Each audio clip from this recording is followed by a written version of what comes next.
এভাবেও বসন্ত উদযাপন করা যায়। বসন্তের হাওয়া বদলের আশায় ফ্লোরিডার সমুদ্র সৈকতে হাজির হয়েছিলেন প্রায় কয়েক হাজার কলেজ শিক্ষার্থী। বসন্তের আনন্দে আপন ছন্দে মাতলেন, পার্টি আড্ডা আর জমিয়ে সেবন। যৌবনের উন্মাদনায় বাঁধন ছাড়া উল্লাস। প্রায় অর্ধনগ্ন হয়ে সমুদ্র সৈকতে আবাদ বিচরণ। 18 থেকে 30 বছর বয়সী তরুণ তরুণীদের ভিড়ে ঠাসা ফ্লোরিডার সৈকত। প্রিয় বান্ধবীকে সঙ্গে নিয়ে সৈকতের ওপর অবাধ যৌন কার্যকলাপ ঘটিয়ে ফেলার অবাধ স্বাধীনতা। তরুণ তরুণীদের অবাধ স্বাধীনতার কার্যকলাপ এখন সোশ্যাল মিডিয়ার দৌলতে গোটা বিশ্বের দরবারে পৌঁছে গেছে। ভিডিওতে দেখা যাচ্ছে সৈকতের ওপর কোথাও চলছে মদের আসর, কোথাও আবার চলছে বন্ধু বান্ধবের সঙ্গে নিয়ে দেদার আড্ডা।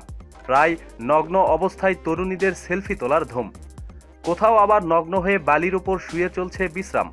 কোথাও আবার সঙ্গীকে জড়িয়ে ধরে প্রকাশ্যে চলছে গভীর চুমু।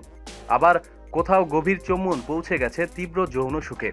নেই কোথায় কোনো বারণ বা নিষেধাজ্ঞা। এটাই নাকি ফ্লোরিডার যুব সমাজের কাছে বসন্ত উদযাপনের রেওয়াজ।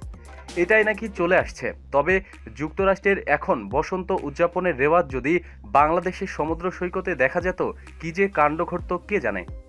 প্রতিদিন সব খবরাখবরের জন্য সাথেই থাকুন এবং সাবস্ক্রাইব করুন। ধন্যবাদ।